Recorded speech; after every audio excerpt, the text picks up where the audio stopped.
Every year I travel all around the world, and this year is no different. We're starting this journey off in Germany. We're going to Berlin for the first time, and I can't wait to see it. Let's get started. Jaden, hit my drop. No, Tony versus the world! Okay, the reason why I'm in Berlin is obviously to see the city, but I wanted to give myself 5 days to learn some German, and guess who's going to teach me? My favorite translator is going to teach me all the German bad words, and I'm going to be able to say them as soon as I leave here. So let's go see the city. This is MARKTHALLE 9, a food hall in Berlin. We go in there and eat street food. It's supposed to come on Street Food Thursdays, but this is not Thursday. Oh well. MARKTHALLE 9 is in West Germany, right across the river from the East Side Gallery. Most people come here on what's known as Street Food Thursday. Every single Thursday, additional street vendors come and fill their stalls with international dishes that can be found in the market hall.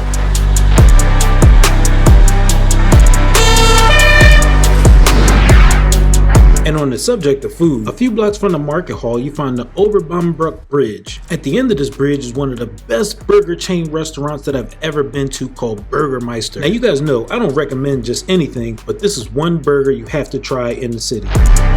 Less than a block away from this BURGERMEISTER was my first glimpse at the East Side Gallery, which is the memorial for the Berlin Wall. Later on in the video, I'll come back and see more of it, but this is my first time seeing this historic site, and I had to take some video of it.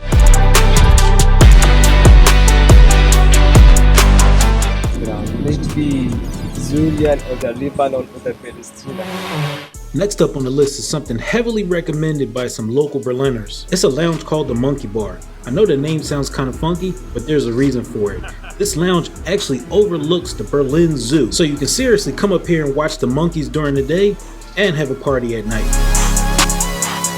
Outside on the balcony, you get to see into the zoo and almost 180 degrees of the city skyline. If you couldn't figure this out already, this is definitely on my recommendation list and absolutely going to be on my Google Points list in the link in the description below. You can definitely go here anytime you want to and have a great time. And that was the Monkey Bar in Berlin. It's a Tuesday night, so it really wasn't that packed, but I've heard that it really gets crazy in the summertime.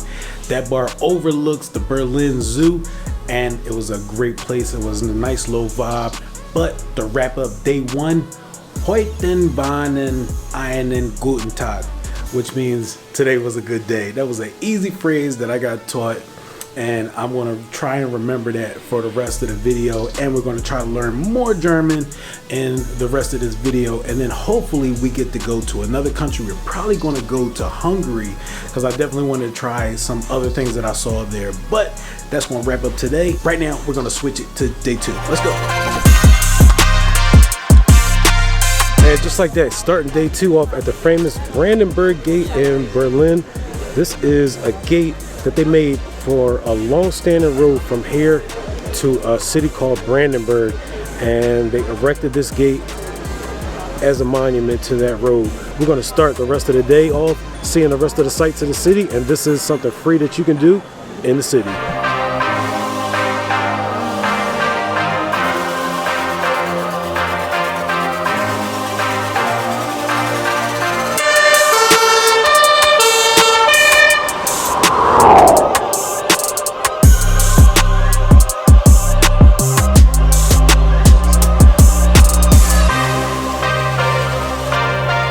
Next up on the list is Berlin TV Tower. All the way up there, you get to get 360-degree views of the city. We're gonna find out how much it costs, go in, and see what we can see up there. Let's go catch some more culture. I want to see some more of Berlin. If you guys have ever been to Berlin, let me know in the comments below and exactly where I should go. Probably gonna be here another couple days. If not, like I said before, we might go to another country in this same excursion to try to learn some more German. Let's go, boys. Let's go check it out. The TV tower is the best place to catch views in the city. You can see East and West Berlin from here. Around the observation deck, they have placards to show you about all the most important points of interest in the city. And speaking of important places, this is our next stop on the list, Checkpoint Charlie. This was the only place where you could cross between East and West Berlin. Next on the list is Checkpoint Charlie. This is the only place in the city where you can actually cross when they separated the city between East and West Berlin. They have a picture of an American soldier here, and a sign specifically says that you are now entering the American sector. Let's go check it out.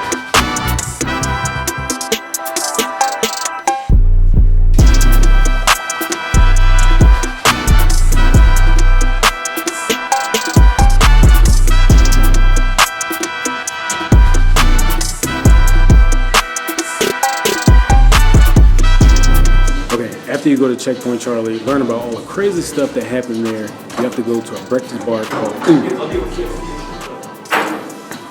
This is a place I want to recommend to you guys. It's a breakfast bar where you come have brunch, lunch, whatever you want.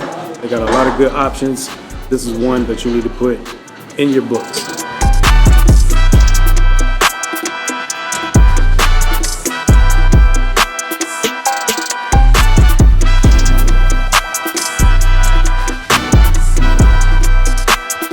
More on the free things to do in Berlin, this area called R.A.W. This is like an old train yard where all the graffiti artists come to, I don't know, do their thing, and you definitely got to see this. And I have no idea how to say what R.A.W. really stands for, so I'm going to put the long word down here. I have no idea how to pronounce it, but this is how we're going to try.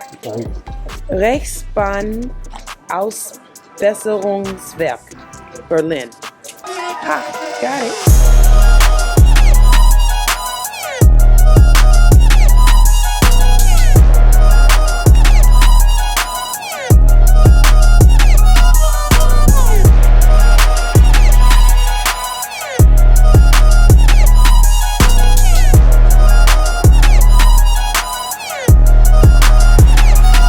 So like I said, R.A.W. is this decommissioned train yard with a bunch of wide open warehouse type buildings. And crazy enough, they turned one of these buildings into an exhibition space where they change the theme every couple of weeks. This week was Tim Burton's Labyrinth experience. This is something cool to check out when you come to R.A.W., but be mindful, this is a paid experience and it changes every couple of weeks. If you guys go to R.A.W., let me know what experience is there in the comments. Since we did all of that, saw the Tim Burton experience, it's time to fuel up and eat. I found an African spot in the African quarter of the city, which I didn't even know that existed. And we're gonna go check out their food right now. So you guys are gonna come with us, and you already know. All of these places are going to be in my Google links, so when you check it, you can see the whole map of the whole city of all these different places that I'm going to go to, and it's all for you guys. So let's go eat. So this African restaurant is called BANTABAA. So I ordered the wanjo to drink. It's a hibiscus lemonade with a little bit of mint. To eat, I got the chicken and rice and a traditional Gambian dish called yassa. Hey, not gonna lie, that might have been some of the best African food I ever had. No, seriously, and I've been to Africa plenty of times. And that's going to end day 2 in Berlin. Day 3 coming tomorrow. And 1, 2, 3, let's go. As promised, needless to say, you cannot come to Berlin without seeing the Berlin Wall. And yes, I stopped by here earlier in the week, but now I really had time to dig into it, check out all the artwork, and read all of the history that they have surrounding this wall. First off, I was surprised at all the artwork. Everybody's smiling and happy around this place. The city has changed so much since the 60s, 70s, and 80s. One fact that I was super surprised by, this plaque actually shows the Berlin Wall consisted of multiple walls, and the only thing left standing is this wall right now where people can actually take pictures and see the history about this place.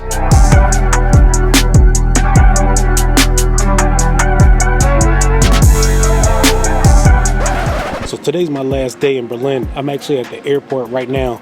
So really quick thoughts on Berlin before we close this out. Number one, Berliners are like really, really nice, and almost everybody speaks English. People come up to you and talk German, but when I speak back to them in English, almost everybody responded, which I never ever knew that. The second thing is Berliners are actually really thankful for their freedom of all things, especially the older generation who actually lived through or may have been kids when the Berlin Wall was actually up. I heard this from at least 3 or 4 people. That's a crazy thing to hear when you're coming from the States, but I'm super understanding of why they're like that, which is it's a good thing. Trust me, it's a really, really good thing. Berlin, great city, super clean, a lot of things to do, a lot of really nice people. I kind of gave up on Europe because just wasn't my thing. Nothing really bad. It wasn't really a real reason. I just didn't feel like it was my home. But there are certain places that I really, really like. Berlin is one of them. Portugal is the other one. Lisbon specifically, really nice city. I will definitely come back. This is definitely on my list. And to wrap it up, all of these things that you've seen in this video, especially the Berlin Wall and all of the restaurants, like I've been saying, will be in my Google points in the list in the description, so you guys can check out all of these things when you want to. And yeah, that's gonna do it. I love you guys. I'm out of here and I gotta catch my flight. Peace.